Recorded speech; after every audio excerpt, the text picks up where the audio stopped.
argent, hypocrisie et spiritualité. C'est de ça dont on va parler aujourd'hui avec beaucoup d'humour. Alors accroche-toi à ton second degré.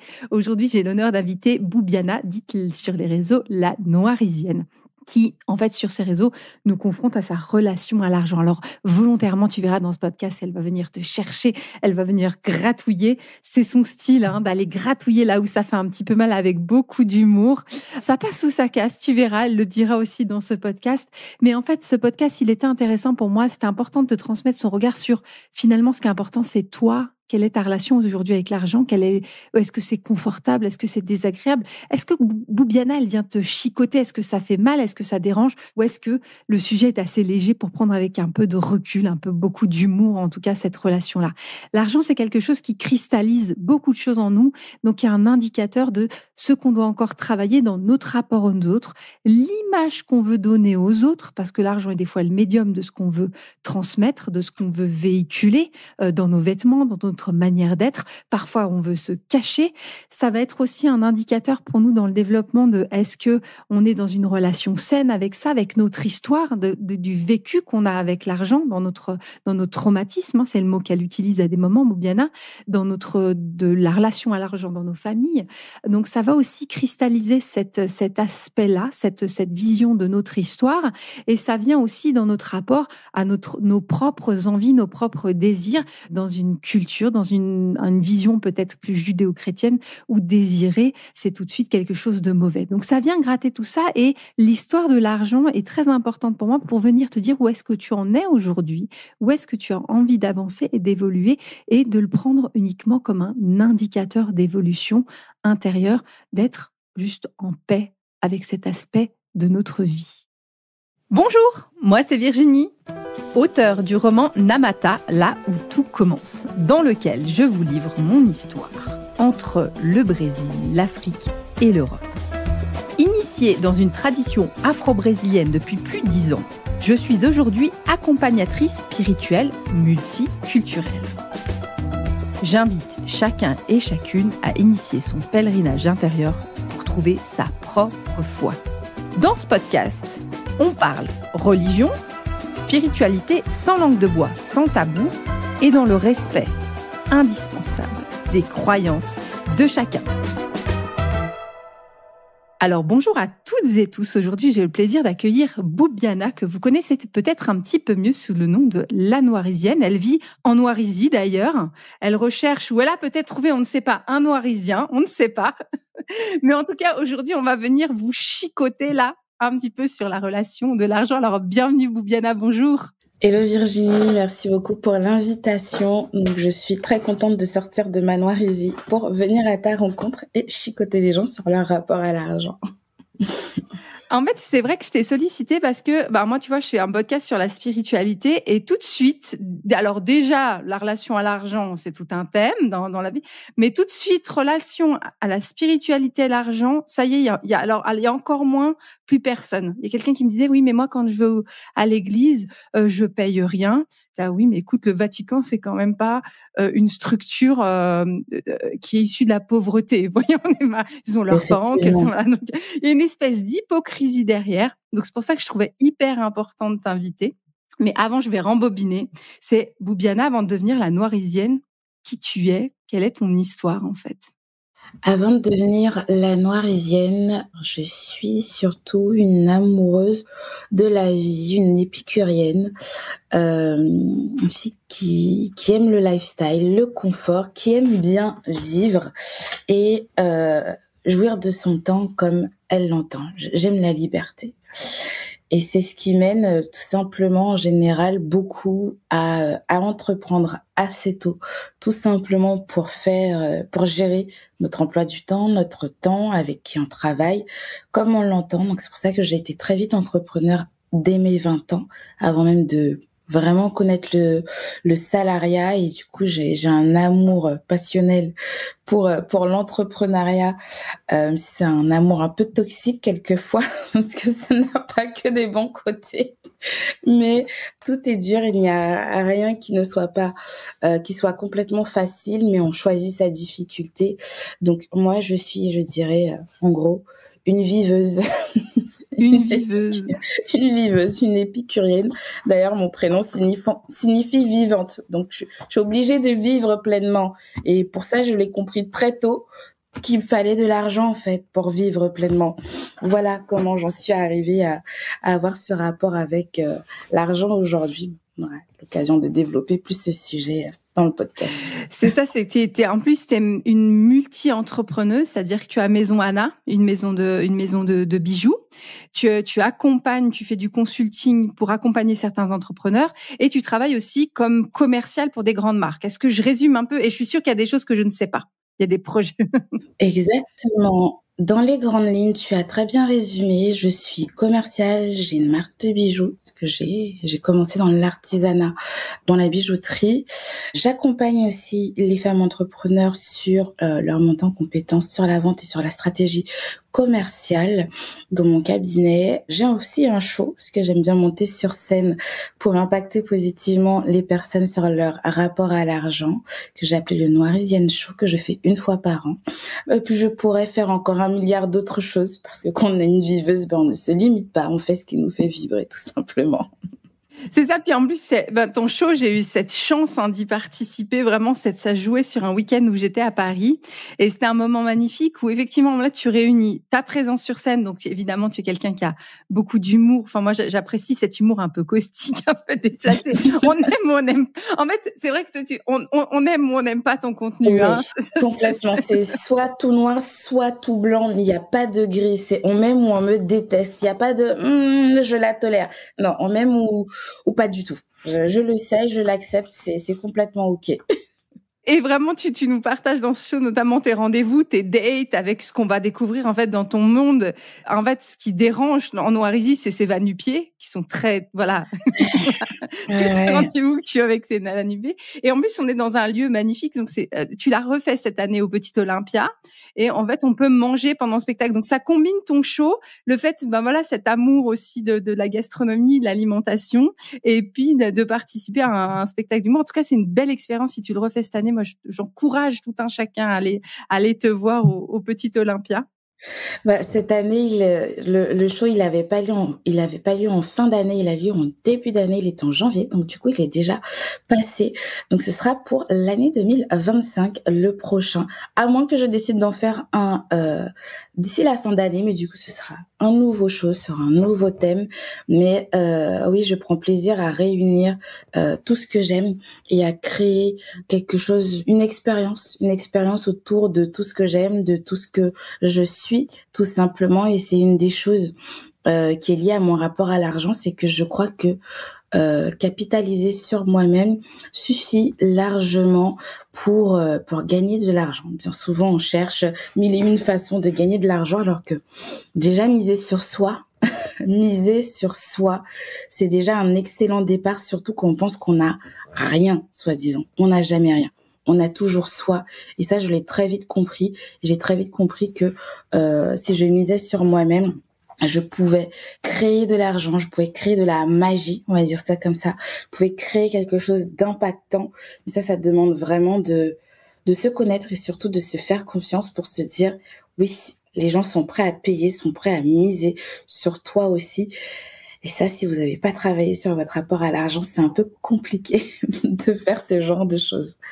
Et selon toi, en fait, qu'est-ce qui fait qu'il y a cette espèce de mépris, de honte, puis peut-être même pas pour tout le monde, mais même l'autre jour, j'écoutais une interview d'une famille très bourgeoise, très vieille France, où chez eux, on ne parlait pas d'argent.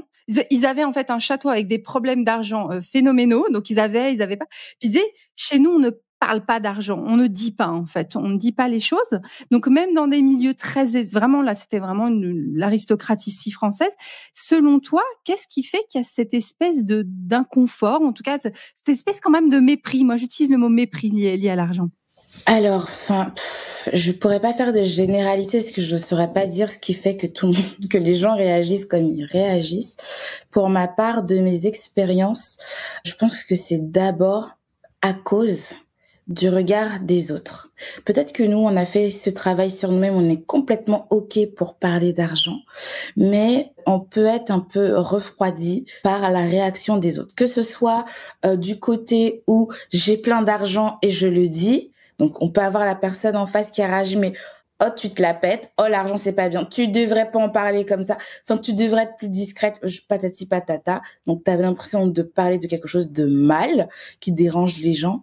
Et à contrario, quand tu dis que tu gagnes pas beaucoup d'argent ou que tu as des dettes, des problèmes d'argent, c'est tout de suite le jugement, apprends à mieux gérer, ah, ta situation est catastrophique, fais quelque chose, comment tu en es arrivé là? En fait, t'es pauvre. Enfin, qu'on ait de l'argent ou qu'on n'en ait pas, il y a toujours un problème sur le fait d'en parler. Donc, je pense que c'est d'abord à cause du rapport à l'argent des autres. Tant que tout le monde n'aura pas déconstruit son rapport à l'argent, on pourra pas en parler comme ça tranquillement autour d'une table. Je sais pas, mets tes amis autour d'une table. Bon, t'es du côté de la Suisse, c'est différent, mais en France, si je mets mes amis autour d'une table et qu'on se demande à tous combien tu gagnes, ah, je vais jeter un froid. Je vais jeter un froid. Donc, entre les personnes qui vont être là, ah ouais, tu vis bien, ou, ah mon Dieu, tu gagnes que ça. Ah, mais si j'étais toi, j'irais pas travailler, hein, pour, non, mais, c'est inadmissible, tu devrais quitter ce travail. Tu fais tout ça pour que ça. Non, mais, enfin, voilà. Je pense que la conversation sera assez lunaire et il y aurait beaucoup de, de, de gênance, je dirais. Donc, tant que tout le monde n'a pas fait ce travail-là, c'est très compliqué de mettre ce sujet-là sur la table. Mais je pense que petit à petit, ça se fait, mais c'est très lent. C'est très, très lent. Et en même temps, je me pose la question. Après, moi, je suis commerciale, donc entre commerciaux, parler d'argent, on ne fait que ça. On n'a pas d'autre sujet. Voilà, c'est notre seul moteur. C'est ce qui fait qu'on se lève le matin. On ne va pas faire genre. On ne va pas faire genre. Si vous êtes commercial et que vous avez un manager qui tente de vous motiver autrement que par des commissions, on n'entend rien. On n'entend rien. Oui, avec ce que vous vendez, vous impactez le monde. On s'en fiche. On n'a pas pris ce travail pour impacter le monde. On veut de l'argent. Tu veux qu'on vende plus? Augmente nos commissions. C'est le seul langage qu'on comprend et on est complètement OK avec ça. On est tous OK sur le fait qu'on est là pour l'argent. C'est pour ça que j'aime ce métier. Il n'y a pas de langue de bois. Nous savons pourquoi nous sommes là. C'est pour ça que c'est un des rares métiers où il y a des commissions. Sauf que le salaire ne suffira pas à nous garder là. On ne restera pas si on ne voit pas notre rémunération s'envoler. Et c'est complètement OK pour tout le monde. Donc, pourquoi dans les autres métiers où on a juste le salaire fixe, on fait comme si on n'était pas là pour le salaire. Enfin, s'il n'y avait pas de salaire, vous iriez travailler. D'ailleurs, je viens de mettre une publication là en ligne sur Instagram où je fais un sondage, je me demande mais on nous dit bonne fête du travail. Déjà moi ne me dites pas bonne fête du travail, j'aime pas travailler. Alors donc bon, je ne comprends pas pourquoi on fête la fête du travail. Oui, les droits qu'on a gagnés à travailler. Ouh là là, ouais, grosse flemme, je n'aime pas travailler. On pourrait s'y méprendre parce que je travaille tout le temps, mais c'est pas parce que j'aime travailler, c'est parce que j'aime l'argent. J'aime l'argent. Je pourrais avoir de l'argent sans travailler, je le ferais. À contrario, je travaillerais, mais il y aurait pas d'argent, je n'irais pas. Je n'irais pas. Donc pourquoi vous faites semblant à dire que ah non, et moi je suis pas là pour l'argent. Ah oui? Eh ben je vais téléphoner à votre patron, je vais lui dire que en fait vous êtes OK pour faire du bénévolat et que vous viendrez quand même s'il y avait pas de salaire. On verra qui irait travailler. On est d'accord. Donc pourquoi on fait genre? Pourquoi on fait genre? Vous voulez pas qu'on sache que vous aimez l'argent? Qu'est-ce qu'il y a de mal à aimer l'argent? Est-ce que ça fait de nous une personne moins bien, qui a moins de valeur, qui a moins de considération pour l'humain et les autres? On dirait qu'on ne peut pas aimer et les gens et l'argent. Je sais pas, il y a de la place dans mon cœur pour tout. Il y a de la place dans mon cœur pour tout. C'est très juste, ça me fait penser à il y a eu il y a quelque temps une polémique sur l'émission LOL avec Blanche Gardin qui dénonce Amazon et qui dit qu'elle veut pas venir travailler pour 200 000 euros la journée et à contrario Ahmed Silla qui lui a participé, dit ne quand même pas avoir touché 200 000. Évidemment, ils n'ont pas la même notoriété. Dit mais moi je suis qui pour pouvoir refuser 200 000 euros, tout en sachant qu'il y a une famille, tout en sachant dans quel milieu on vient. Moi, je sais que c'est de la famille d'où je viens, je ne suis pas dans la capacité dans un contrat qui était quand même pas si terrible que ça. On est d'accord, on parle pas de prostitution, on parle pas de trafic de drogue. Enfin, on reste quand même dans la logique, enfin dans quelque chose où on est dans nos valeurs, ou de dire mais je suis qui pour ne pas travailler pour gagner de l'argent et ne pas pouvoir soutenir ma famille. Par exemple, c'est dire, c'est vraiment, il y a aussi cette notion-là, et c'est finalement cette polémique pour moi, elle a cristallisé, finalement aussi la petite, je sais pas d'où vient Blanche Gardin en toute franchise, hein, mais quand même cette petite posture un peu petite bourgeoisie française qui se permet elle a beaucoup de notoriété, entendons-nous bien, mais et de l'autre côté, peut-être d'autres personnes qui viennent d'autres parcours, quoi. Et effectivement, c'est pas le même rapport à l'argent déjà. Mais complètement. Et puis je pense que il y a aussi ce truc derrière, ce truc, les valeurs. Les valeurs, c'est le très bon truc pour se cacher derrière je veux de l'argent ou je n'en veux pas. Il n'est pas dit que si on aime l'argent, qu'on n'a aucune valeur.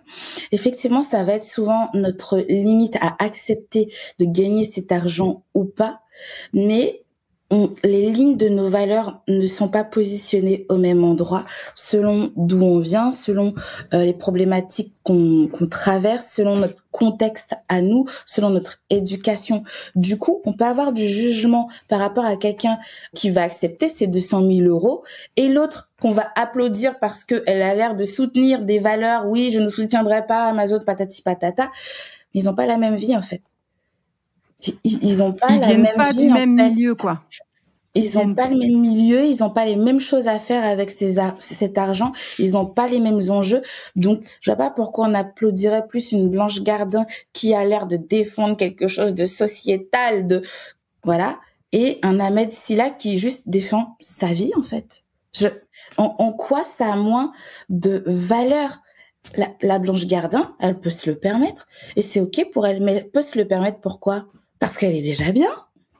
On nous revient parce qu'elle a déjà l'argent. Parce qu'elle a déjà, je ne pense pas qu'elle soit pauvre. Je suis désolée, entre quelqu'un qui a les moyens et quelqu'un qui n'a pas les moyens, nos valeurs ne vont pas être placées au même endroit. Nous n'avons pas les mêmes problématiques. Et juste ça, le fait qu'on ne soit pas sur le même piédestal, il y aura toujours un regard de mépris par rapport à la personne qui a l'air d'avoir des valeurs et qui peut se permettre de refuser 200 000 euros. Et cette personne qui va les accepter, qui va avoir l'air d'être un mort de faim, alors que non, on se lève pas pour les mêmes raisons le matin, en fait. Parce que moi, je peux crier sur tous les toits, j'aime l'argent, mais est-ce que vous savez d'où je viens? Est-ce que vous savez pourquoi je veux absolument avoir de l'argent? Est-ce que vous avez grandi avec moi dans le manque? Est-ce que vous avez mes traumas?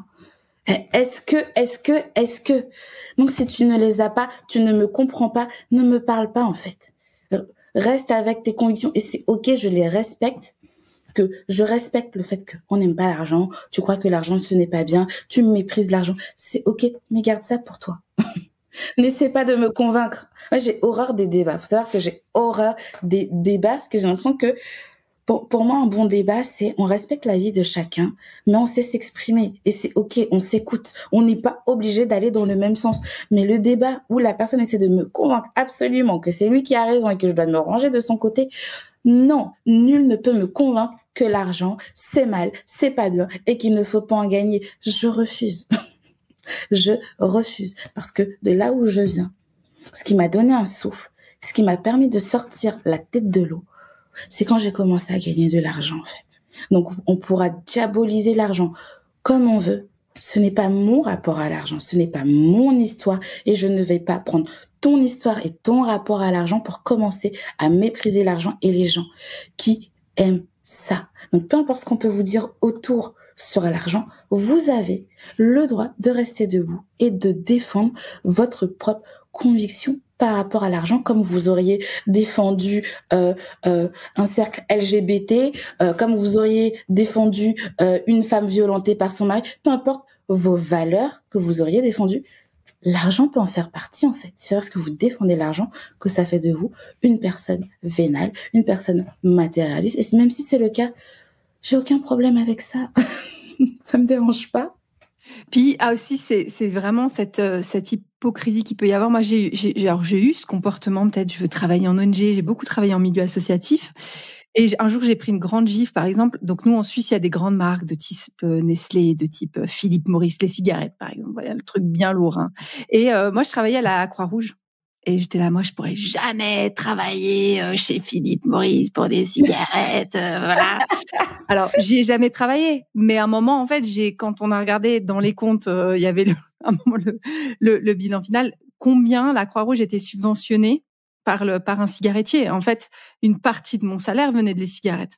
Finalement, c'est aussi de se dire, on veut cette espèce d'éthique, et finalement, voilà, mon salaire était clairement subventionné par Philippe Morris. Enfin, je sais pas si dans les podcasts on a le temps de dire des marques, mais finalement, moi, ça m'a rebaissé en me disant, mais j'attends. Finalement, je mens à moi-même. Mais même ces ONG, les associations, s'il n'y a pas d'argent, elles peuvent rien faire. Hier, j'étais en train de regarder mes comptes et puis je vois 10 euros qui partent tous les mois. J'avais complètement oublié que je faisais un don de 10 euros à Médecins sans frontières. Si personne ne fait de don, s'il n'y a pas d'argent, mais juste il y a du bénévolat, ces actions n'ont aucun impact. Une association, une fondation, une ONG sans argent ne sert strictement à rien ni personne. Donc, même ces personnes dans les associations, arrêtez votre hypocrisie. Il n'y a pas d'argent, il n'y a pas d'action, en fait. Et puis, il faut pas oublier les salaires qui sont dans les services marketing qui sont dans ces grosses associations. Quand ils cherchent, voilà, il y a aussi des salaires qui sont, c'est pas des petits salaires, hein, faut pas oublier, non. Certaines. Alors, les actions sont bonnes, hein. Ça veut pas dire qu'il faut pas soutenir. Mais c'est effectivement, c'est d'être honnête et de regarder derrière. Et il faut des personnes compétentes avec une bonne rémunération pour être motivées, pour pouvoir mener des actions pertinentes. Et c'est là où il faut avoir effectivement un bon rapport vis-à-vis de l'argent. De l'autre côté, j'aimerais aussi, bon, je te suis depuis longtemps, Biana, on se connaît un tout petit peu, mais il y a aussi ce côté où quand on t'entend, on pourrait dire, ah mais tiens, elle est hyper chère ou des choses comme ça. Et de l'autre côté, autant t'as ce discours-là, mais ce que j'aime aussi chez toi, c'est dans ce monde du coaching, parce que tu es aussi coach pour femmes entrepreneuses, hein, où on va voir, l'autre jour, j'ai reçu une pub, mais j'étais mort de rire. C'était l'accompagnement du marketing magnétique pour faire venir son business avec une super offre. L'offre passait pour 3 jours d'accompagnement de 7 770, alors 77 € à 4 444 €. Pour 3 jours d'accompagnement en promo, payable en 2 fois. Et en même temps, il y a ce monde-là, hein, il existe, on a beaucoup d'accompagnements, beaucoup de choses comme ça qui sont autour. Et pour autant, tes accompagnements, ils restent toujours accessibles. Donc ça, je voulais le rappeler parce que c'est quelque chose où aussi, il peut y avoir cette perception, mais tu restes accessible, tu as toujours trouvé des moyens. Moi, tu as pu m'aider à des moments où j'avais, moi, pas forcément de facilité financière, on a toujours trouvé des arrangements. Donc, tu as aussi cette ouverture-là. Et tes honoraires sont pas, tu ne demandes pas, la dernière fois, consultation, 550 € l'heure de consulting, tu vois. C'est pas ça chez toi. Oh oui, là, pour rectifier, je ne suis pas coach, je suis plutôt consultante. Le côté coaching, on peut percevoir un côté coaching tout simplement parce que j'ai un franc-parler qui réveille, voilà. Donc du coup, on a l'impression que je suis là pour un peu vous remettre les idées en place, mais c'est juste ma façon de parler. Je serais pas en train de travailler, je parlerais quand même comme ça.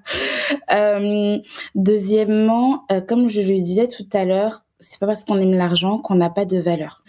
Ce n'est pas parce qu'on aime l'argent qu'on n'a pas une éthique. Ce n'est pas parce que on aime l'argent qu'on n'a pas une mission de vie à accomplir et qu'on essaie d'accomplir chaque jour au quotidien. Moi, ce que je trouve gratifiant dans mon travail, c'est vraiment d'honorer l'effort, c'est vraiment d'honorer le courage de cette personne qui s'est levée un matin, qui a décidé, comme moi, j'ai fait un jour, de miser sur elle, de miser sur ses compétences, de miser sur ses capacités, de miser sur son talent, ses dons, pour les monétiser, en faire un business qui fait du bien aux autres, en résolvant un problème précis, un besoin précis. Mais je sais que cette typologie de personnes, la vie ne leur a pas forcément tout donné. Mais elles ont juste décidé que maintenant, à partir de maintenant, j'aurai tout en fait. Si je me donne les moyens, j'aurai tout. Donc je vais pas venir être un caillou sur son chemin, un petit caillou dans sa chaussure qui l'empêche d'avancer, alors que j'ai créé ce business pour les aider à avancer. Donc certes, je peux avoir j'ai des prestations à 4 chiffres, à 5 chiffres, qui sont pas spécialement visibles sur mon site internet, qui sont même pas visibles si on ne me les demande pas. C'est sur devis, mais la cible que je veux attirer, ma cible de cœur, je sais d'où elle vient. Je sais qu'elle n'a pas hérité de l'oncle Maurice qui est mort et qui lui a laissé 1 million d'euros, un héritage, une maison, et puis elle n'a que ça à faire que de monter un business et puis d'avoir tout dès le départ. Je sais que elle a sûrement cassé ses économies pour produire tout ce qu'elle a à produire. Je sais que elle travaille à côté et elle injecte une partie de son salaire dans son business pour le faire vivre. C'est pas moi qui vais venir lui dire vends un rein pour ce business que tu viens de lancer, tu sais même pas où ça va aller. Je vais donner mon meilleur pour toi pour que ça fonctionne, mais je suis pas là pour te mettre le couteau sous la gorge. Donc c'est moi mon éthique de travail. C'est pas pour autant que je vais dévaloriser mes compétences, je vais mettre le prix juste, mais j'ai un certain positionnement et je sais à qui je m'adresse. Donc ça fait que j'ai décidé d'avoir ce quota accessible sur certaines prestations. Je le répète, il y a des prestations qui ne sont pas du tout accessibles à tout le monde et c'est complètement OK. Mais parce qu'elles sont plus parce que c'est plus quand tu es en démarrage d'activité, effectivement, c'est plus la même Exactement. cible. C'est plus du tout la même cible. C'est pas pour une cible qui démarre, mais c'est pour une cible qui est déjà là depuis au moins 2-3 ans, qui a déjà généré des sous et qui veut mieux comprendre comment aller plus loin. Est-ce qu'elle a les bases? On va mettre les bases ensemble. Parce qu'on finit par se rendre compte, on sait faire une publication dessus, que, OK, jusque-là, t'as fait ce que tu pouvais avec tes forces, avec tes moyens. Mais dans une entreprise, il y a des choses qui doivent absolument avoir pour que ça tourne correctement, que ça tourne de manière pérenne. Et les petites entreprises, elles oublient bien souvent le pôle commercial. Alors que dans une grosse entreprise, c'est le nerf de la guerre. Pourquoi tu n'as pas ce nerf de la guerre alors que tu veux de l'argent? Moi, ça a toujours été le truc où je me suis dit, mais attends, dans les grands groupes, dans les grosses boîtes qui tournent, il y a une armée de commerciaux. Je dis pas que les petites entreprises doivent absolument avoir un commercial. Je sais qu'elles n'en ont pas les moyens, mais au moins avoir des notions, au moins avoir les bases, au moins avoir des choses de mise en place pour accompagner cette croissance-là. Et j'ai toujours trouvé ça étrange parce que pour moi, ce sont elles qui ont le plus besoin, mais c'est aussi cette cible-là qui va aller voir tout et n'importe quel prestataire. Quand vous voulez du pain, vous allez à la boulangerie. Quand vous voulez de la viande, vous allez chez le boucher. Quand vous voulez des légumes, vous allez chez le maraîcher. Quand vous voulez des vêtements, vous allez dans un magasin de vêtements. Pourquoi quand vous voulez vendre, vous allez voir des coachs en tout genre, des coachs en confiance en soi, des coachs en ceci, des coachs en féminité, en féminin sacré, pour attirer de l'argent, par je ne sais quel moyen. Pourquoi vous n'allez pas voir un commercial, en fait? Vous savez qu'en entreprise, on nous paye pour ramener de l'argent. Non, mais juste, je me demande, est-ce que les gens savent ce que c'est un commercial dans une entreprise? Pourquoi ce n'est pas votre première... Oh, je veux vendre plus. Je vais prendre un community manager pour me faire plein de publications. C'est ton premier réflexe, vraiment. Je dis pas que c'est pas bien, mais dans l'ordre de priorité, est-ce que vous allez voir les bonnes personnes au bon moment? J'ai fini par me rendre compte que ma cible confondait un peu tout et c'est ce qui était très dur au début, c'était le côté éducation, faire comprendre mon rôle, à quoi je sers, parce qu'elles ne voyaient pas du tout et surtout pensaient que c'était quand elles seraient bien avancées, qu'elles auraient plein de thunes qu'il faut faire intervenir un commercial. Pas du tout. On peut le faire intervenir à tout moment et plus tôt on va avoir les bons réflexes, les bonnes stratégies pour son business au lieu de chercher une stratégie copier-coller qui a marché pour l'autre, pour le voisin qui a même pas le business que vous. Mais comme il a gagné plein de thunes avec cette méthode-là, tu vas appliquer exactement la même. Et si ça marche pas pour toi, tu vas aller dire quoi? Que c'est un charlatan? Bah non, vous faites pas la même chose et c'est OK. Tu n'as pas la même énergie, tu n'as pas la même mission, tu n'as pas envie d'impacter de la même manière. Les actions que lui, il est prêt à faire pour vendre, t'es peut-être pas en capacité de les faire au quotidien, en fait. Cherche ta façon de vendre, celle que tu peux tenir sur le long terme. Parce que vendre, si ce n'est pas ta passion, ça va te gonfler. ça va te gonfler. Donc, si tu n'as pas trouvé ta façon de vendre, je t'assure que au bout d'un moment, tu vas le laisser tomber. Et si tu ne vends pas, s'il n'y a pas de vente, il n'y a pas de business, en fait. Tu as juste un statut, là, comme ça, qui fait Ouais, c'est joli. un hobby. C'est un hobby. hobby. Voilà. Ouais. Mais dans ce cas-là, va tricoter, puis c'est complètement OK, c'est moins stressant, ça génère moins d'angoisse, moins de problèmes que de créer un business juste pour dire j'ai un business. Je vous assure qu'il y a aucune gloire à avoir un business qui ne fonctionne pas. Ne vous lancez pas dedans. Ouais, c'est ça. Puis c'est ce que je trouve, c'est là, tu appuies aussi sur quelque chose où il y a beaucoup dans les réseaux sociaux. Enfin, moi, je suis aussi beaucoup sur Instagram où il y a cette espèce de croyance, je crois, parce qu'il y a des fois des personnes qui viennent en consultation chez moi. J'en ai même renvoyé chez toi, hein, où à un moment ils me disent, je viens de voir parce que j'aimerais savoir ce que mes guides ils disent parce que mon business il avance pas. Puis regarde vite fait quand même, j'ai 2-3 notions quand même. T'es là, non mais t'as pas besoin du médium, t'as besoin d'une commerciale, t'as besoin de comprendre comment vendre. Et puis il y a cette espèce de je sais pas comment ça s'est installé, mais de croyance où si tu es aligné en gros avec l'univers, quel que soit le nom de l'univers, mais aligné avec, l'argent va venir. Donc, et ça, mais c'est une croyance énorme. Et il y a aussi cette croyance sur je suis aligné avec l'univers et la capacité à travailler. Enfin, ça demande énormément de travail. Enfin, le podcast après, ben, on a pris rendez-vous avec, on prend le temps. Il y aura un monteur, ça va me prendre plus de 2 heures à le mettre en ligne. Enfin, il y a Est-ce que l'univers va faire le montage de ton podcast, va écrire le descriptif, va le mettre sur toutes les plateformes? Et pourtant, je ne doute pas que tu sois aligné avec ce que tu fais. Mais au bout d'un moment, faut mettre la main à la pâte. Faut travailler. Faut avoir les bonnes bases. Je dis pas que ce n'est pas bien d'aller voir tout type de personnes. Chacun va voir qui il veut. Mais ne t'étonne pas que ton problème persiste quand tu ne vas pas voir le bon prestataire, en fait. Tu te sens mal, tu ne vas pas aller en parler à la boulangère. Ah, en fait, j'ai mal à la hanche, tu pourrais me faire une prescription? Bah, non, non, non, non, elle va te dire quoi? Mange une baguette matin et soir et puis ça ira mieux et tu vas essayer parce que justement, tu crois en ce qu'elle te dit. Bah non, en fait, au bout d'un moment, il faut aller au bon endroit, fournir le bon travail. Je pense que les bonnes personnes au bon moment, au bon endroit, ça va aider l'univers à faire, à transvaser l'argent vers toi. Mais s'il manque des éléments pertinents, il va juste avoir un trou dans la raquette, en fait. Il faut pas s'étonner du résultat que tu vas avoir. Redescendez sur terre de temps en temps. Juste et identifier le problème et la bonne solution pour le problème. C'est un truc que je fais très souvent avec mes clientes. C'est « Ah, oui, je comptais aller voir un tel. Rappelle-moi, c'est quoi ton problème? Ah, c'est ça, ça, ça, ça. » Mais t'as pas besoin de ça, t'as juste besoin de ça, là. Et je leur fais économiser, mais des milliers d'euros. Mais quand je dis des milliers d'euros, c'est pas que c'est inutile ce qu'elles comptaient faire, c'est juste que c'est pas le problème que ça allait résoudre à l'instant T. C'est pas ça le souci. Ah mais oui, c'est vrai, t'as raison.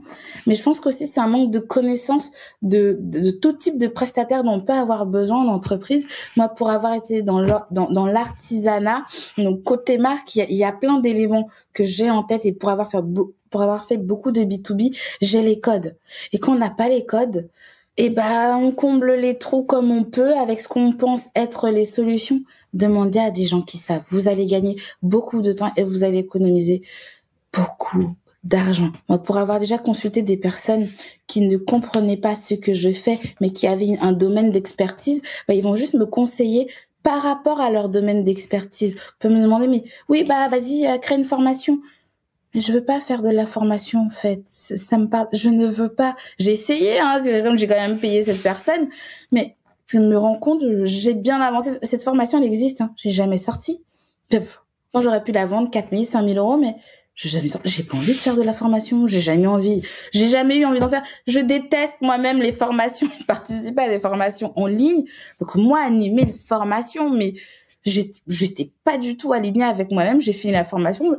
Les templates sont là sur Canva, je vais jamais l'utiliser. Peut-être que je vais réutiliser dans un contenu gratuit ou je vais le disloquer, histoire de ne pas avoir perdu mon temps à avoir fait ce truc-là. Mais je ne vais jamais sortir de formation, tout simplement parce que cette personne me semblait réussir dans son domaine et c'est réel, elle sait très bien de quoi elle parle. mais c'est pas ce que j'ai envie de faire. C'est pas ce que j'ai envie de faire. Donc, allez voir les personnes qui comprennent. Qui comprennent. Je dis pas qu'ils ont tous une expertise. On peut pas avoir une expertise dans tous les domaines, mais qui comprennent. Moi, je sais que j'ai cette capacité à comprendre, parce que j'ai vraiment une passion de l'entrepreneuriat et j'aime comprendre ce qui fait que quelqu'un crée cette solution-là, qu'est-ce qui l'a amené à faire ça. Et du coup, c'est ce qui me fait aussi vibrer, qui me donne envie de lui trouver des solutions, mais aller voir des gens qui comprennent ce que vous faites. Autant je vais pas avoir des clientes qui sont dans le spirituel. Je suis en train de travailler avec un couple qui est dans le domaine du spirituel. Ils étaient assez étonnés de comment je retranscris ce qu'ils font alors que je travaille pas avec eux. Ils disent, mais je leur demande à chaque étape, est-ce que je suis dedans? Parce que je sais que je suis pas dans leur domaine. Donc, je leur demande validation que je suis bien en train d'aller dans la bonne direction. Donc, je mets des choses en place mais je reste lucide que ce n'est pas mon domaine, c'est OK. Je mets ce que je pense avoir compris pour qu'ils viennent corriger derrière, qu'ils me recadrent. Et à chaque fois, bah non, c'est assez juste, c'est étonnant, c'est fou, parce que c'est assez spécifique ce qu'ils font. Mais à chaque étape, ils me valident que oui, t'as bien compris, ouais, c'est exactement ce qu'on fait. On n'aurait pas su le redire mieux. Et en plus, quand vous êtes dans votre domaine d'expertise, vous avez du mal à traduire ce que vous faites pour le commun des mortels, pour les gens qui ne sont pas dans votre expertise. Et c'est en ça, souvent, que votre discours de vente, il va pêcher. Non pas que ce que vous faites n'intéresse pas les gens, c'est pas du tout ça le problème. On a besoin de tout. De tout. La dernière fois, je faisais une boutade, je disais non mais vous avez pas de clients parce que ce que vous faites c'est moche. C'est faux, c'était du pur humour. Moi, j'ai déjà fait des bijoux super moches pour des marques que je trouvais vraiment dégueulasses. Ça se vendait. La marque, elle a fêté ses 30 ans la dernière fois. Elle existe. Il y a une cible pour ces bijoux que je trouve moches et que je fabriquais. Donc, c'est une boutade, quand je dis ce que vous faites, c'est moche. C'est juste, moi, je trouve ça moche et je n'achèterai pas. Mais c'est faux. Même quand c'est moche, il y a des gens qui trouvent ça joli. La beauté, c'est juste une perception complètement personnelle. Mais il faut savoir avoir le bon discours. Cette marque, elle avait le bon discours pour cette cible qui cherchait pas spécialement des bijoux moches, mais ils avaient une fonction, ces bijoux-là. C'était des bijoux qui étaient faits pour une certaine tranche d'âge. C'était pour les femmes de plus de 60 ans qui n'avaient pas les oreilles percées, qui voulaient des clips et qui aimaient les gros bijoux, vous voyez. Mais les gros bijoux, mais en même temps, elles sont plus très jeunes, elles peuvent plus porter des bijoux super lourds et tout, mais elles adorent encore les grosses pièces à l'époque des années 80, tout ça, où c'était hyper flashy. Elles aiment encore ça. Mais il faut que ce soit léger. Donc, du coup, on est obligé de passer sur une matière qui est énorme, qui est grossière, qui est très flashy, très colorée, en clip. Du coup, ça donne un modèle de bijou, mais complètement perché. Mais ça répondait aux besoins du client. C'est ce qu'il voulait. Et c'était ça, la patte de la marque. C'était ça, sa signature. Et ça se vend comme des petits pains. Moi, je ne mettrais pas ça. Je ne les offrirais même pas à mon pire ennemi, tellement je trouve ça moche. Mais ça cartonne pour la cible. Et tant que vous n'avez pas trouvé ce truc-là, le bon discours pour ce que vous faites, vous êtes persuadé que ce que vous faites n'intéresse pas. Ou les gens trouvent ça trop cher. Non. C'est vous qui n'avez pas fait comprendre ce qui était important pour la cible, ou vous n'êtes pas sur la bonne cible, vous n'avez pas le bon discours.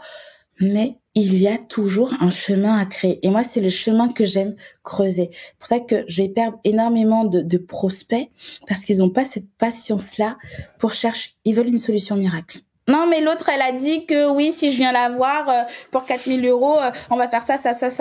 Oui, c'est OK. Il n'est pas dit que ça fonctionne pas. Je crois même que ça va fonctionner un temps. Mais ça veut pas dire que toi, tu es compris les coulisses de ton business, ce qui fait que les gens viennent acheter. Tu as juste appliqué une méthode qui fait que c'est complètement OK. Mais si ce coach, cette personne n'est plus là, est-ce que tu es capable de reproduire la même chose? Est-ce que tu es maîtresse de tes ventes? Est-ce que si tu sors un nouveau produit, tu vas pas encore devoir aller rappeler cette personne? Est-ce qu'il n'y a pas ce côté où est-ce que toi, tu as compris ce qui fait que les gens ont envie de te donner de l'argent? Tant que tu ne l'as pas compris pour toi, oui, tu vas chercher des méthodes par-ci, par-là. Et du coup, les gens, ils finissent toujours par, après avoir tenté 1001 méthodes, oui, bon, finalement, je reviens parce qu'en fait, je sais toujours pas ce qui fonctionne pour moi. Oui, let's go. Si tu as un peu de temps devant toi, parce que je n'ai pas de solution miracle. Et je le dis tout le temps, je n'ai pas de solution miracle. Moi, ce qui me fait kiffer, c'est de creuser de créer ce qui fonctionne pour vous. Ça rejoint aussi toutes ces projections des publicités qu'on a énormément sur fait 10K en 2 mois. Voilà, comme c'est ce que les gens veulent. On ferait tous 10K si c'était facile. Ouais, c'est ce qu'ils veulent. Ouais. Tant que les gens voudront des solutions miracles pour arriver à ça, hein, les mêmes hypocrites qui font genre qu'ils aiment pas l'argent, mais ils cherchent des solutions miracles pour gagner de l'argent qu'ils aiment pas du tout. Oh là là, l'argent c'est mal, mais ils sont prêts à débourser en même temps pour gagner très rapidement 10K par mois. Et il y a des gens qui les font. On va pas se mentir, il y a des gens qui les font. Il y a des gens pour qui ça fonctionne. Mais on va vous montrer que les gens pour qui ça fonctionne. Et je peux vous assurer que si vous allez creuser dans les clients de ces personnes-là, peut-être qu'ils ont eu 500 clients qui ont pris cet accompagnement. Peut-être qu'il y en a 5 qui ont réussi à faire ces 10K par mois. Et ils vont communiquer constamment que sur les 5. Et ils vont jamais vous parler des 495 personnes qui n'ont pas fait un rond. Elles vont jamais s'exprimer aussi. Nous, ce qu'on voit, c'est ce qu'on nous montre. C'est tout. N'oubliez pas que ce que vous voyez sur les réseaux sociaux, que ce soit des résultats, aussi vrais soient-ils, vous n'avez pas le rapport de réussite, en fait. Vous savez pas sur quel échantillon, d'où on vous donne pas aussi le contexte de la personne. Moi, une fois, j'ai une cliente fait « Waouh, je fais 100 000 € ce mois-ci ». J'étais là « Oh, waouh !» Est-ce que vous m'avez déjà, enfin, pour les personnes qui me suivent, vu communiquer sur cette cliente qui a fait 100 000 € sur 100 mois? Jamais de la vie, je vais communiquer dessus. Pourquoi? Qu'est-ce que ça va donner comme message? Moi, Bibiana, je suis capable de t'aider à faire 100 000 € par mois. Ce n'est pas vrai. Elle a un contexte, cette cliente. Elle est leader dans son marché. Elle est là depuis longtemps. Elle est reconnue pour son expertise. Elle a un réseau. Elle a une communauté qui la suit et qui lui fait déjà confiance. On est juste venu travailler sur des choses qui existaient déjà pour les amplifier. Elle ne part pas de zéro. Mais la personne qui part de zéro et qui voit ça, si je lui dis « Oh, ma cliente, elle a fait 100 000 €, est-ce qu'elle va se poser la question « Oui, mais d'où elle part, la cliente? Elle avait quoi à la base ?» Cette cliente, elle a de l'argent. Si je lui dis « Mets de l'argent dans ça », elle le fait, ça va lui rapporter de la thune. Mais toi, si t'as pas le budget pour investir dans ce que je te demande d'investir pour avoir ce résultat-là, tu n'auras pas ce résultat-là. Et les coachs, les consultants, tous les accompagnants, je trouve qu'ils nous donnent, et c'est pour ça que j'ai énormément de mal à partager les résultats de mes clientes, que je n'aime pas le faire. Si elles le font pas d'elles-mêmes et que je repartage, j'ai horreur de ça. Je sais que ma collaboratrice, elle me court après parce que, mais j'ai pas beaucoup d'avis clients de retour et tout, nanana, tu les demandes jamais. Je n'aime pas, parce que pour moi, il faut qu'il y ait le contexte autour pour ne pas biaiser cette personne autour. Déjà qu'ils sont hypocrites et qui font genre, ouais, non, je fais ça pour impacter le monde.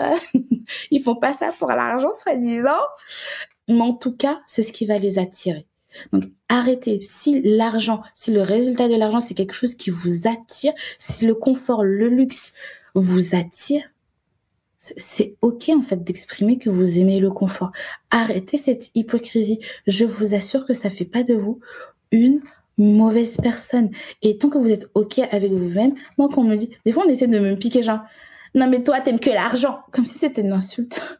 Moi je dis, oui j'aime l'argent. Je leur dis, ouais. Et toi t'aimes quoi? La pauvreté? T'aimes galérer, t'aimes la misère, dis-moi, toi, t'aimes quoi? Je leur retourne le truc, et tout de suite, ça fait des grands yeux, genre, non, mais je dis ça pour rigoler. Ok. Non, moi, je suis ok, en fait, avec mon rapport à l'argent. Si toi, tu ne l'es pas, c'est ton problème. Mais en fait, pour moi, l'hypocrisie, la peur, la honte, elle doit changer de camp. Elle doit changer de camp. Ce n'est pas aux personnes qui aiment l'argent qui doivent s'excuser d'aimer l'argent. Ça n'a aucun sens. Qui va défendre « J'aime l'humilité, j'aime l'inconfort, j'aime la pauvreté, j'aime la vie de va-nu-pied, j'aime galérer ». Qui aime ça? Pourquoi quand on dit le contraire, tout de suite, on est diabolisé? Ça n'a aucun sens. Moi, ça m'inspire plus quelqu'un qui dit « J'aime l'argent et je vais faire ce que je peux pour en gagner ». Je vais me dire « Ah, bah au moins, il y a des moyens de s'en sortir. Je vais écouter ce qu'elle a à dire. » Plutôt quelqu'un qui va dire « Non, en fait, vivez avec le strict minimum. Oui, vivez dans l'humilité. » Oh, ça m'intéresse pas. Ah, ça ne m'intéresse pas de vivre dans l'humilité, de vivre dans le strict minimum. Non, merci. Et je vais pas faire semblant. Je ne vais pas t'écouter. Ce que tu as à dire ne m'intéresse absolument pas. Je sais que cette vie ne me convient pas. Si vous savez la vie qu'il vous faut, que vous voulez, pourquoi vous faites genre vous n'aimez pas l'argent?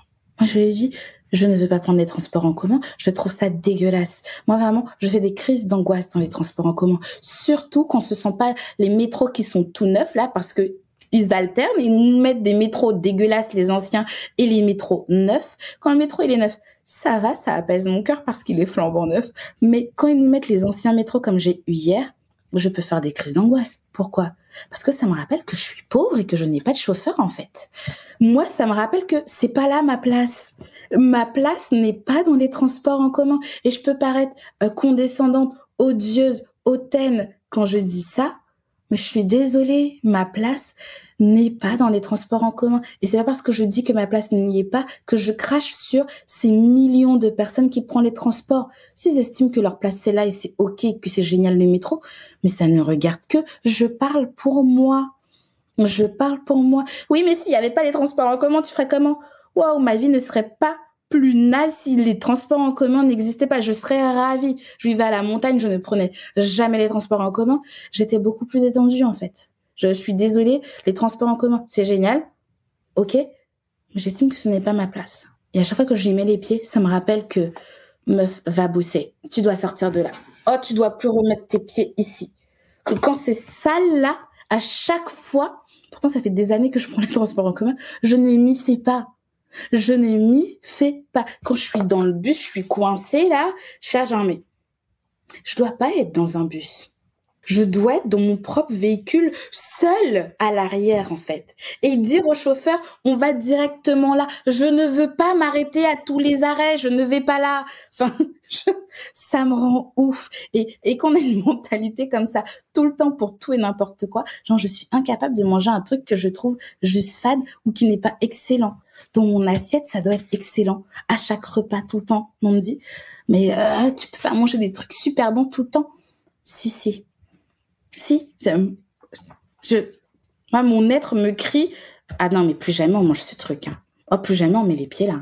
Ah, mais je veux manger des trucs bons tous les jours. Et quand t'as ce cri de l'intérieur qui te dit, tu mérites le meilleur, pas le, non, mais contente-toi de ce que, je veux pas. Mon intérieur, mon âme me crie, Bibiana, tu mérites le meilleur. Et il existe ici-bas, tu dois le goûter, en fait. Et quand vous avez ça qui émane de vos entrailles, vous allez chercher l'argent. Et moi, depuis ma naissance, mes entrailles me crient ça. Peut-être que c'est moi. Mais moi, très tôt, mes entrailles m'ont crié, le confort, c'est pour toi. Le confort. Et c'est ok. Donc, très vite, j'ai compris, vraiment, quand j'avais 6-8 ans et que j'ai vu que l'argent sortait du distributeur à billets, moi, je tendais la main à ma mère. Je lui disais, j'en veux, donne. J'ai compris ce qu'on faisait avec l'argent. Je lui disais, moi aussi, j'en veux. Tu m'en prends, donne. Je n'avais pas encore compris que c'est parce qu'elle travaillait. Qu'on lui versait un salaire, qui allait à la banque, qui faisait que les billets sortaient distribués. Quand j'ai compris, je suis allée travailler, en fait. C'est tout. C'est pour ça que je dis, je n'aime pas travailler, mais j'aime l'argent parce que j'aime le confort. Ce qui fait que je remonte jusqu'au travail. Mais si je pouvais être dans le confort tout le temps, sans dépenser un rond, qui irait travailler? Il n'y aurait plus beaucoup de monde dans les entreprises, c'est clair. Pourtant, on aime ce qu'on fait. Mais je le ferais en hobby, comme ça, parce que, voilà, on vivrait de nos hobbies. On vivrait réellement de ce qui nous fait kiffer, où il y a pas d'attache, il y a pas de pression de gagner de l'argent parce qu'on a des factures à payer. Les gens nous font croire qu'ils travaillent peut-être juste parce qu'ils ont des factures à payer et tout. C'est faux, vous ne travaillez pas que pour ça parce que vous ne seriez pas aigri quand vous avez plus d'argent pour faire ce que vous voulez. Vous devriez vous réjouir puisque vous n'aimez pas l'argent. Vos factures sont payées. C'est parce que vous vouliez? Ah bah non, moi j'aimerais bien partir en vacances et puis me faire un petit resto de temps en temps et puis offrir un bouquet de fleurs à ma femme et puis ah bah voilà. Donc tu reconnais que l'argent c'est cool. Oui, mais il y a pas que ça dans. Est-ce que j'ai dit qu'il y avait que ça dans la vie? Pourquoi toujours on met l'argent dans un cadre nul pour le rendre mauvais. Arrêtez de faire ça. Arrêtez de faire ça. Mettez l'argent dans un cadre où il réalise nos rêves, il nous donne du confort, il nous permet de mettre dans le confort les êtres qu'on aime, il nous permet de montrer aux gens qu'on aime qu'on les aime. Ok? Ça nous permet de faire tellement de choses. Pourquoi vous mettez l'argent dans un cadre nul et toxique? À part pour décourager les gens à vouloir en gagner, ça sert à quoi? À part maintenir les gens dans la misère, dans le « je me contente de ce que j'ai », ça sert à quoi? Est-ce qu'on n'a pas plus à y gagner que de sortir de cette hypocrisie-là, d'assumer, d'aimer à sa juste valeur? Je dis pas de louer un culte à l'argent, je me lève pas non plus, je fais pas des prières à l'argent, genre l'argent ce n'est pas mon Dieu pour autant. Non, mais redonnez ces lettres de noblesse à l'argent, s'il vous plaît. Surtout quand vous en avez pas, n'en faites pas votre pire ennemi. Ça devrait être votre meilleur ami avec qui vous devez chercher à passer le plus de temps possible. Après, ne vous étonnez pas que vous n'ayez pas d'argent alors que vous détestez l'argent. Est-ce que si quelqu'un sait que vous le détestez, est-ce qu'il va chercher votre compagnie? Bah non. C'est ça qui est intéressant, c'est aussi dans la posture où si on est dans le rejet intérieur de l'argent, effectivement, il y a quelque chose qui va se faire où on va être à découvert tous les mois. Il y a effectivement un équilibre à trouver. L'argent, c'est neutre, c'est que du papier, c'est que un moyen de faire de la transaction. Il faut juste rendre ça et on peut aimer les transactions qui permet, mais ce n'est qu'un médium, ce n'est qu'un outil. Complètement. Ce n'est pas votre ennemi. Vraiment juste changer de mindset par rapport à ça. L'argent n'est pas mon ennemi, peu importe ce que j'ai pu vivre, peu importe ce qu'on m'a dit sur l'argent, peu importe. Enlevez ça de votre tête. L'argent, c'est votre ami. Donc du moment où c'est votre ami, comment vous auriez traité cet ami? Comment vous aimeriez le recevoir? Vous allez recevoir un ami, vous préparez le dîner, vous avez fait le ménage avant, vous lui demandez même ses allergies pour être sûr que quand il va dîner, il ne crève pas sur la table. Vous voyez? Vous allez faire en sorte d'accueillir cet ami dans de bonnes conditions. C'est pareil pour l'argent. Du moment où vous dites j'en veux, vous allez vous préparer à en recevoir. Vous allez travailler pour, vous allez mettre des choses en place pour le recevoir. Vous allez soigner votre gestion financière pour qu'il reste le plus longtemps avec vous, que vous ne soyez pas un panier percé. Vous allez changer votre comportement. C'est plein de petits mécanismes qui vont se mettre en place, qui vont faire que votre rapport à l'argent, il va devenir plus sain. Mais tant que ça reste votre ennemi il fait quoi? Il reste loin de vous. Et vous êtes tout le temps en train de manigancer des choses pour qu'il reste loin de vous. Ça va vous ronger, à part noircir votre âme pour rien du tout et ruminer sur votre vie de merde en plus, parce que ce n'est pas la vie que vous voulez, parce que pendant que vous êtes en train de ruminer sur votre ennemi, lui est en train de mener sa vie chez les gens qu'il aime. Puis vous êtes là avec vos gros yeux, mais lui, avec son argent là, je suis sûre qu'il est mauvais, je suis sûre qu'il a fait ta pour l'avoir. Lui, il vit très bien avec son argent. C'est toi qui rumines, là, tu n'as pas d'argent, t'es en train de papa. Mais c'est toi ton ennemi. Lui, il a décidé d'en faire son ami. C'est toi ton bras, c'est vrai.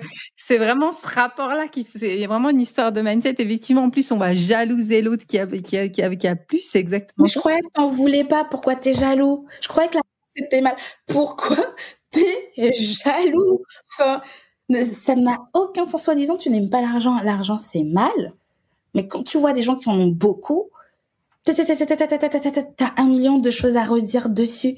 Mais laisse les gens vivre dans leur mal-être avec leur argent. Je sais pas. Pourquoi vous ne réjouissez pas là entre pauvres? Oui, on n'a pas d'argent, c'est trop bien. J'ai jamais vu un cercle de gens qui n'ont pas d'argent faire ce genre de choses. Non, par contre, des gens qui ont beaucoup de thunes, dans des beaux endroits, discuter, profiter du bon temps, d'un bon whisky, ça on voit. Mais dans l'autre sens, non. Pourquoi? Parce que ça rend aigri, en fait, de pas avoir d'argent. Je suis désolée, t'as pas envie de fêter le fait que tu n'as pas un rond.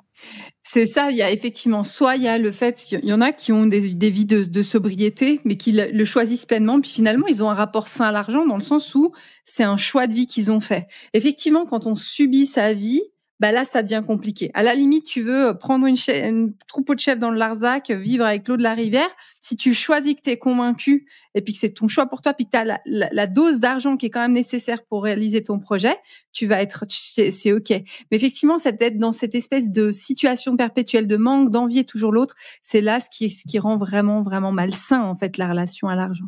On arrive gentiment, Boubiana, au terme de cette émission.